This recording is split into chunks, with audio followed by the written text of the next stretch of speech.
Honorable Minister of Home, Srimati Anita Garu, Gauronilu, Director General of Police, Sri Harish Kumar Garu, Gauronilu Chief Secretary Vijayanand Garu, ఈ రోజు ఈ కార్యక్రమానికి ఇచ్చేసిన అందరికీ నమస్కారాలు. ముందుగా పోలీస్ అమరవీరులకి నివాళులర్పిస్తున్నాను. వారి ఆత్మకు శాంతి కలగాలని భగవంతుణ్ణి మనస్ఫూర్తిగా కోరుకుంటున్నాను. 1959 అక్టోబర్ 21న లడక్ దగ్గర మన సిఆర్పిఎఫ్ దళాలు చైనా సైనికులపై వీరోచితంగా పోరాడి 10 మంది అమరులయ్యారు.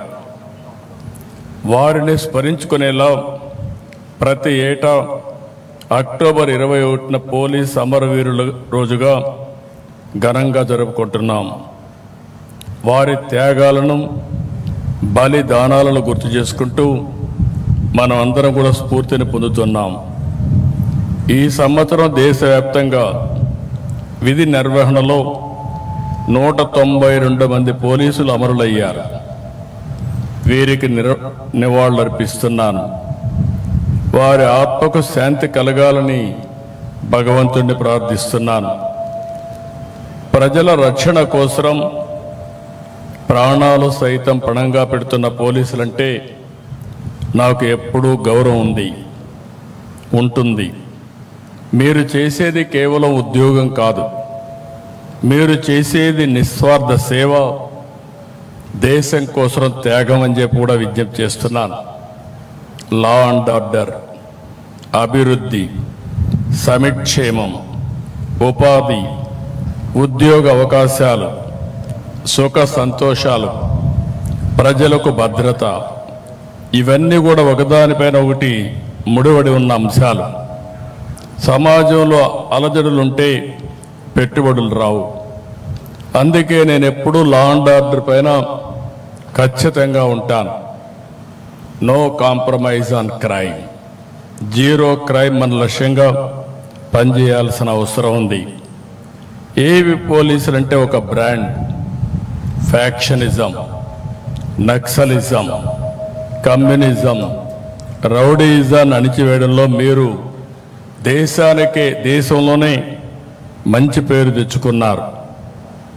ప్రమాదం కావచ్చు, నేరం కావచ్చు, విపత్తు కావచ్చు, కరోనా లాంటి మహమ్మారి కావచ్చు, ముందుండి ప్రజల కోసం మొదటి అడుగు వేసేది పోలీసులే. మీ కుటుంబాలకు సమయం ఇవ్వరు, మీ పిల్లలతో గడపలేరు, ఎప్పుడు ఎటు పరిగెత్తాలో తెలియదు. పండగైనా, పబ్బం అయినా, ఎండైనా, పగలైనా, రాత్రి అయినా ప్రజల కోసం పరుగులు పెడతారు. ఎప్పుడు విధులకు వస్తారు. విధుల కోసం కుటుంబాన్ని వదిలి వస్తున్న మీకు తమ సంతోషాలను త్యాగం చేసి మీకు సహకరిస్తున్న మీ కుటుంబ సభ్యులందరికీ శిరస్సు వంచి నమస్కారాలు తెలియజేస్తున్నా, సెల్యూట్ చేస్తున్నా. హెల్మెట్ ధరించమని ప్రచారం చేస్తారు. డ్రగ్ వద్దు బ్రో చాటి చెప్తారు.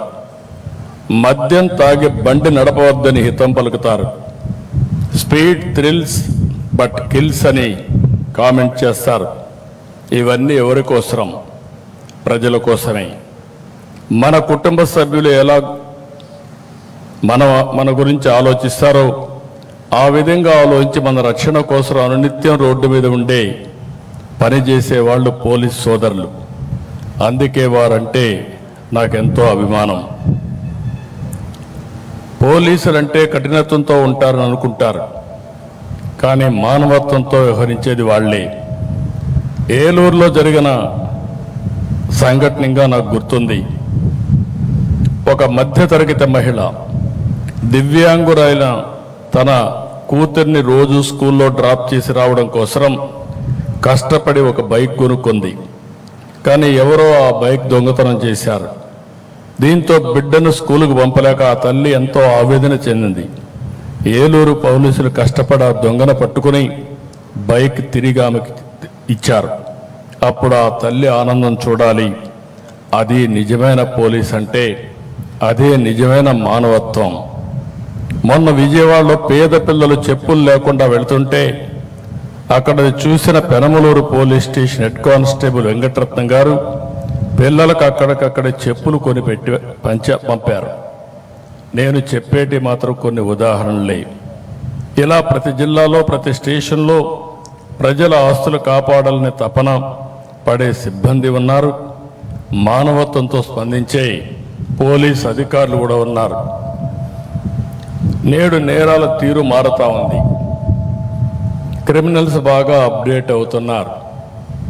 మరి వారి ఆట కట్టించాలంటే మీలో మరింత అప్డేట్ వర్షన్ ఉండాలి. అందుకే సాంకేతికంగా పోలీస్ శాఖను బలోపేతం చేస్తున్నాం. సైబర్ నేరాలు, వైట్ కాలర్ నేరాలు పెరిగాయి. సీసీటీవీ కెమెరాలు, డ్రోన్లు, ఫోన్ సిగ్నళ్లు, గూగుల్ టేక్అవుట్స్, ఇలా టెక్నాలజీని విస్తృతంగా ఉపయోగించుకోవాల్సిన అవసరం ఉంది. అప్పుడు ఎటువంటి నేరస్తుడైనా ఈజీగా పట్టుకునే అవకాశం ఉంటుంది. రాష్ట్రంలో ప్రతి 55 కిలోమీటర్లకు ఒక సీసీటీవీ కెమెరా ఏర్పాటు చేస్తున్నాం. ఇది పోలీస్ యంత్రాంగానికి 3వ కన్నులా పనిచేస్తుంది. ఎవరు ఎక్కడ ఏ తప్పు చేసినా రికార్డుగా పట్టుకునే అవకాశం వస్తుంది. టెక్నాలజీకి అనుగుణంగా శిక్షణ, ఆధునాతన పోలీస్ స్టేషన్లు, ఈగల్, శక్తి బృందాల ఏర్పాటుతో రాష్ట్ర పోలీసు వ్యవస్థ ఆదర్శంగా నిలిచింది.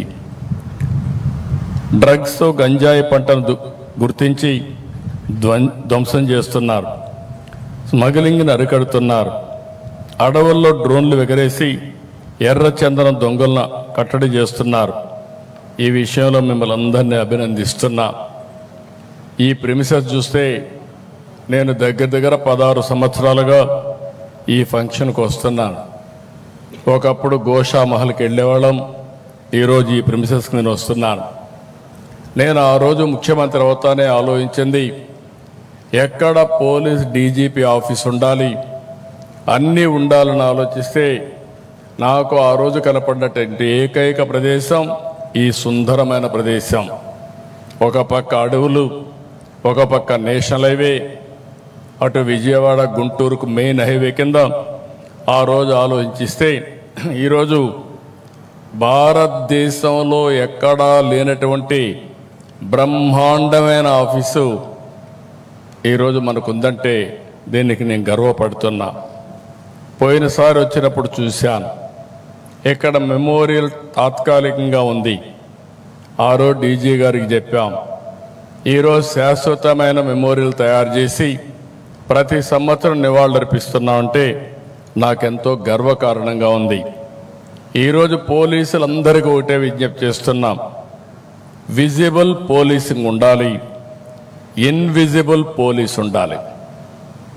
ఎప్పుడు కూడా సమర్థవంతంగా మనం పనిచేయాలంటే మనం కూడా ఎక్కడికక్కడ లేటెస్ట్ టెక్నాలజీ కానీ, ప్రజల మూడ్ కానీ,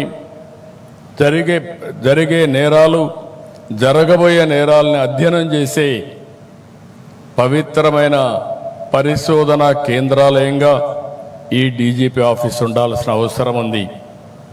మనుషుల్లో యాస్పిరేషన్స్ పెరుగుతున్నాయి. టెక్నాలజీ రోజు రోజుకు బ్రేక్ త్రూస్ వస్తున్నాయి. మనకంటే క్రిమినల్స్ అందరూ కూడా ఎప్పటికప్పుడు అప్డేట్ చేసుకుని, నేరస్తులు కూడా ఈరోజు మీరు చూస్తే చాలా వరకు ఇంటెలిజెంట్ క్రైమ్స్ చేసే పరిస్థితికి వస్తున్నారు. అలాంటి క్రైమ్స్ చేసినప్పుడు వాళ్ళకంటే మనం ఒక అడుగు ముందుంటే తప్ప వాళ్ళని కట్టడి చేయలేమని చెప్పి కూడా నేను మీకు తెలియజేస్తున్నా. ఒకప్పుడు మీరు చూస్తే సిద్ధాంతాల పరంగా ముందుకు పోయేవారు, అదే నక్సలిజం. కొంతమంది స్వార్థం కోసం కమ్యూనలిజం చేసేవారు, ఎక్కడికక్కడ కులాల మధ్య, మతాల మధ్య రెచ్చగొట్టేవారు.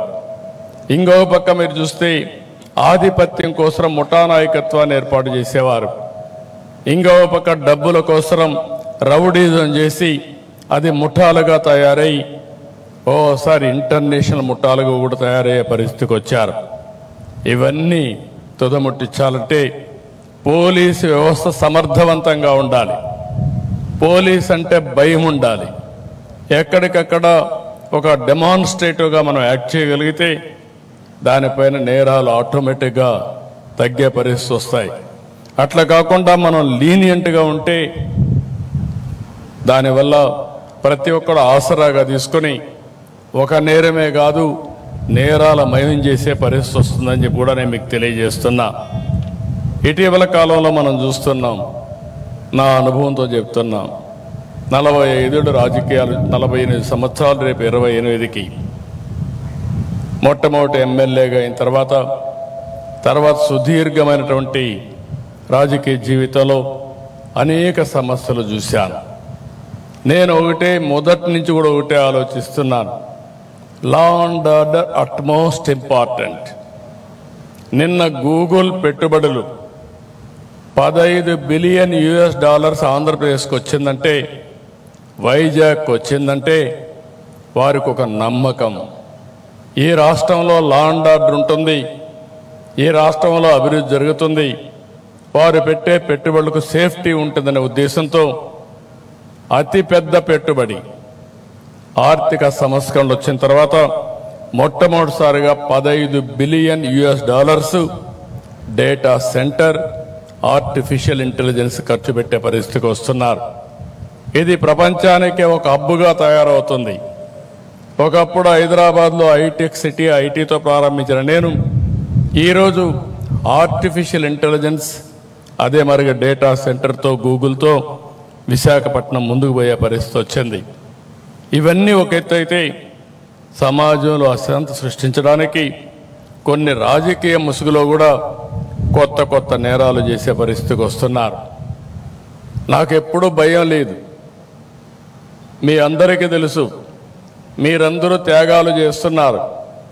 మీరు చేసిన త్యాగాల్లో ముందున్న వ్యక్తి నేను. నా మీద నేను ఎప్పుడు కూడా ఎవరిని కూడా నా జీవితంలో ఎప్పుడు కేసు కూడా పెట్టించుకోలేదు.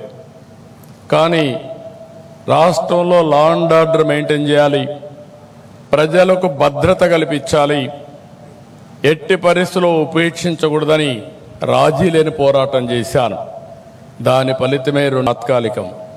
మనం చేసే పనులు అనేది శాశ్వతం. అలాంటి పనులు చేస్తున్న పోలీసు వ్యవస్థని మరొక్కసారి అభినందిస్తున్నా. అయితే ఈరోజు ఎందుకు ఈ మాట చెప్తున్నానంటే, ఓసారి ఒక దొంగ, ఒక క్రిమినల్, ఒక డెకాయిట్ కొన్ని ప్రాంతాలకే పరిమితం అవుతూ ఉంటారు. కానీ ఈ రాజకీయ కుట్ర అయితే చేసేవాళ్ళు చూస్తే ఫేక్ ప్రచారాలు చేయడం, ప్రజల్ని ఎక్కడికక్కడ ఒక చెడు వాతావరణాన్ని క్రియేట్ చేయడానికి వాళ్ళని ప్రోత్సహించడం, సమాజంలో కులాల మధ్య, మతాల మధ్య చిచ్చు పెట్టే కుట్రలు చేయడం, రాష్ట్రంలో శాంతి భద్రత విఘాతం కలిగించేలా కొన్ని ప్రయత్నాలని, కుట్రల్ని ఒక్కసారి మీ అందరికీ గుర్తు చేస్తున్నా. ఎందుకంటే పోలీసులు చాలా జాగ్రత్తగా ఉండాలి. నేను చూశాను పాస్టర్ ప్రవీణ్ మరణం, ఒక సిస్టమేటిక్గా చేసే పరిస్థితికి వచ్చారు. దాని మీద 2 కుల మతాల మధ్య చిచ్చు పెట్టే ప్రయత్నం చేశారు. దానికి రాజకీయంగా సహకరించే పరిస్థితి, కుట్రబన్నే పరిస్థితికి వచ్చారు. దాన్ని సీసీటీవీ కెమెరాల సాయంతో పోలీసులు ఎస్టాబ్లిష్ చేశాం. అంటే చాలా స్పష్టమైన కేసు. ఒక వ్యక్తి తప్పు చేసి ఎక్కడికక్కడ సీసీటీవీ కెమెరాల్లో ఉండి దాన్ని మతాల మధ్య క్రియేట్ చేయాలనే పరిస్థితికి వచ్చారంటే మనం అందరం గుర్తుపెట్టుకోవాల్సిన అవసరం ఉంది. సకాలంలో పోలీసు వ్యవస్థ యాక్ట్ చేశాం కాబట్టి తీవ్రమైన నష్టాన్ని నివారించగలిగాం. రెండోది, మీరు ఒకసారి చూస్తే మొన్నే జీడి నెల్లూరు వెదురుకుప్పం మండలం అంబేద్కర్ విగ్రహానికి నిప్పుబెట్టి దాని మీద వేరే వాళ్ళపైన నెపవేసి తద్వారా రాజకీయ లబ్ధి, వ్యక్తిగత ప్రయోజనాలు పొందాలని ఆలోచించారు. అక్కడ సీసీటీవీ కెమెరాలు ఇవన్నీ దొరికాయి కాబట్టి ఇమీడియట్గా నివారించగలిగాం. లేకపోతే మీరు గుర్తుపెట్టుకోవాల్సింది, దాన్ని ఒక నేషనల్ ఇష్యూగా అంబేద్కర్ పైన ఈ రాష్ట్ర ప్రభుత్వమే ఇలాంటి డ్యామేజ్ చేస్తుందని చెప్పాలని కుట్ర చేసే పరిస్థితికి వచ్చారు. మొన్నే మీరు చూశారు, గుంటూరు పోయినప్పుడు కారు కింద మన పోలీసులే అక్కడ డ్రైవర్లు, అదే మరి మనమే సెక్యూరిటీ. ఆ కారు కింద చనిపోతే ఆ కుట్ర మానవత్వంతో ఎవరైనా సరే చేయాల్సింది హాస్పిటల్కి అడ్మిట్ చేయాలి. వీళ్ళు తీసి పొదల్లో బారేసి వెళితే అక్కడుండే పోలీసులు అంబులెన్స్ పిలిచి తర్వాత హాస్పిటల్కి పంపిస్తే అప్పటికే లేటే మధ్యలో చనిపోతే మరుసటి రోజు చనిపోయిన వ్యక్తి భార్యని పిలిపించి అంబులెన్స్లో ఉండే సిబ్బంది ఈ ప్రభుత్వమే, ఈ పోలీసు వ్యవస్థనే అతను చంపేశారని స్టేట్మెంట్ ఇప్పించే పరిస్థితికి వచ్చారు. ఇవి కొన్ని కుట్రలో భాగాలు. ఇలాంటి చాలా సంఘటనలు చూశాను. మొన్ననే కల్తీ మద్యం వచ్చింది. ఈ ప్రభుత్వం ఒకటే చెప్పాను, చాలా స్పష్టమైన ఆదేశాలు ఇచ్చాను. ఎవడు ఎక్కడ తప్పు చేసినా, దోషి ఎక్కడున్నా, ఏ పార్టీ వాడైనా ఎవడైనా సరే యాక్షన్ తీసుకోవాలని చాలా స్పష్టంగా చెప్పాను. దానిపైన మీరు చూస్తే మరుసటి రోజున వరుసగా ఎవరు చనిపోయిన రాష్ట్రంలో ఈ కల్తీ మద్యంతో చనిపోయారని తప్పుడు ప్రచారం చేసి ప్రజల్ని భయభ్రాంతులు చేసే పరిస్థితికి వచ్చారు. ఇలాంటి కొన్ని విషయాలు మీ దృష్టి తీసుకొస్తున్నా. అందుకే పోలీసు వ్యవస్థ జాగ్రత్తగా ఉండాలి, అప్రమత్తంగా ఉండాలి. అప్పుడే ఇలాంటి ఆటలు మనం అరికట్టే పరిస్థితి వస్తుంది. సోషల్ మీడియా ఇంకొక పెద్ద ఛాలెంజ్. ఒకప్పుడు ప్రింట్ మీడియానే ఉండేది, అంత మునుపైతే ఆల్ ఇండియా రేడియోనే ఉండేది. తర్వాత ప్రింట్ మీడియా వచ్చింది, తర్వాత ఎలక్ట్రానిక్ మీడియా వచ్చింది, ఈరోజు సోషల్ మీడియా వచ్చింది. సోషల్ మీడియాకు ఆడిటర్స్ లేరు, ఎడిటర్ లేడు. వాళ్ళు ఏదనుకుంటే అది పెట్టేసి వ్యక్తిగత హననానికి పాల్పడే పరిస్థితికి వస్తున్నారు. అలాంటి సందర్భంలో వచ్చినప్పుడు ఇది ఒక కొత్త ఛాలెంజ్గా మనం తీసుకోవాల్సిన అవసరం ఉంది. ఎంతోమంది నేను చూస్తున్నాను చాలా బాధపడుతున్నారు, కుమిలిపోతున్నారు. అలాంటి పరిస్థితులు కూడా వస్తున్నాయి. ఇలాంటి కొత్త ట్రెండ్స్ వచ్చినప్పుడు పోలీసు వ్యవస్థ కూడా అలాంటి కొత్త ట్రెండ్ని అరికట్టడానికి ఎక్కడికక్కడ మనం చొరవ తీసుకోవాలి, మనం ముందుకు పోవాల్సిన అవసరం ఉందని చెప్పి కూడా నేను మీకు తెలియజేస్తున్నా. అందుకే ఈరోజు మిమ్మల్ని అందరినీ నేను కోరేది, పోలీసులకు పూర్తి స్వేచ్ఛనిచ్చాం.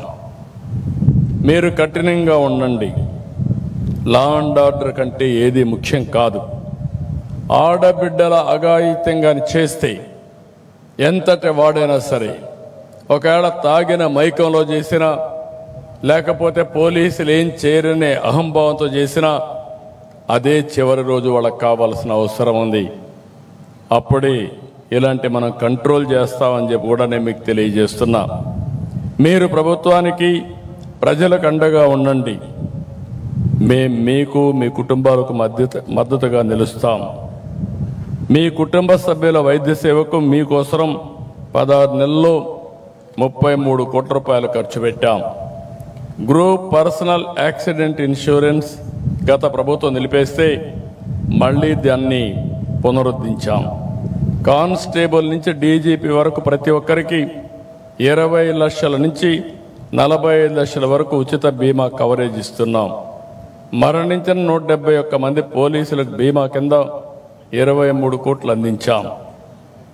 2266 మంది పోలీస్ పిల్లలకు మెరిట్ మెమోరియల్ స్కాలర్షిప్ల కోసం 5 కోట్లు ఇచ్చాం.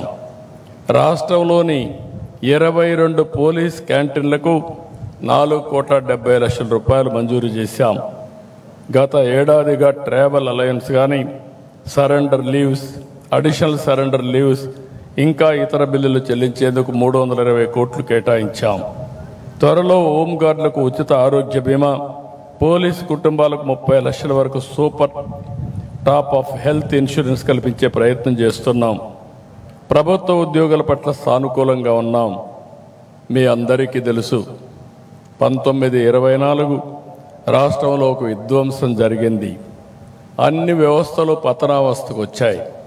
ఆ రోజు ఎన్డీఏ మేము ఒకటే హామీ ఇచ్చాం, మళ్ళీ రాష్ట్రాన్ని పునర్నిర్మాణం చేస్తామని చెప్పి ముందుకొచ్చాం.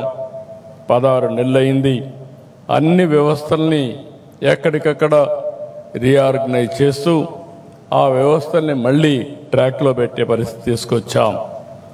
నిన్ననే దీపావళి కానుక కింద ప్రభుత్వ ఉద్యోగులందరికీ ఒక డిఏ ఇచ్చాం. అదే సమయంలో పోలీసులకు మాత్రం డిఏని ఇవ్వడమే కాకుండా సరెండర్ లీవ్ని 2 విడతలుగా నవంబర్, జనవరిలో మీకు చెల్లించే ఏర్పాటు చేశామని చెప్పి కూడా నేను మీకు తెలియజేస్తున్నా. పోలీస్ వ్యవస్థను అన్ని విధాలా బలోపేతం చేస్తాం. 6100 మంది కానిస్టేబుల్ నియామకం చేశాం. త్వరలోనే వారంతా నిధుల్లో చేరతారు.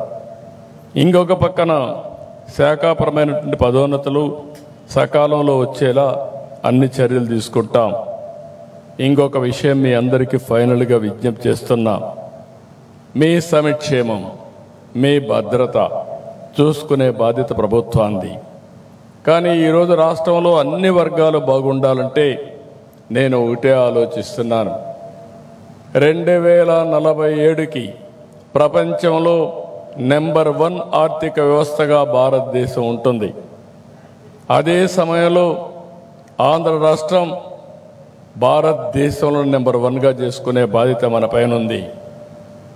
అదే హెల్తీ, వెల్తీ, హ్యాపీ సొసైటీ. దీనికోసం లా అండ్ ఆర్డర్ చాలా ముఖ్యం. భద్రత ఉంటేనే ఇవన్నీ సాధ్యం.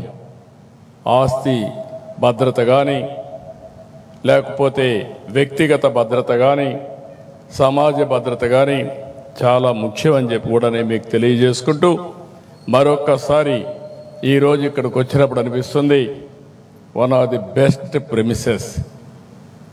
ఇక్కడ ఉండి ట్రైనింగ్ తీసుకున్నా, పనిచేసినా, లేకుంటే ఒక మంచి ప్రదేశంలో ఒక డీజీపీ ఆఫీస్ ఇక్కడికి వచ్చిందంటే, పోలీస్ ప్రెమిసెస్ వచ్చిందంటే, పోలీస్ హెడ్ క్వార్టర్స్ ఇక్కడ ఉందంటే చాలా సంతోషం. అయితే ఇలాంటి బ్రహ్మాండమైన ప్రదేశంలో ఆధునీకరణతో మీరు ముందుకు పోవాల్సిన అవసరం ఉంది. ఒకప్పుడు నేను మిమ్మల్ని అందరినీ శారీరకంగా కూడా బాగా తయారు చేసుకుంటూ, మీరు ఒకసారి చూస్తే నూతనమైన పాలసీలను తీసుకొచ్చినప్పుడు గ్రే హౌండ్స్ కానీ ఇలాంటి వ్యవస్థల్ని చాలా పటిష్టంగా తయారు చేశాం. ఎవరైనా సరే రౌడీ అనేవాడు మన గ్రే హౌండ్స్ చూస్తే భయపడే పరిస్థితి తీసుకొచ్చాం. ఎవరైనా యాంటీ సోషల్ ఎలిమెంట్స్ ఉంటే అలాంటి వారందరూ కూడా గుండెల్లో రైళ్లు పరిగెత్తించే పరిస్థితి తీసుకొచ్చాం. ఈరోజు మనం ఆలోచించాల్సింది, భారతదేశంలోనే ఏది జరిగినా ఆంధ్రప్రదేశ్తో ప్రారంభమవుతుంది. అలాంటి ఆంధ్రప్రదేశ్ రాష్ట్రంలో మిమ్మల్ని అందరినీ నేను కోరేది, టెక్నాలజీలో ముందుకుండాలి.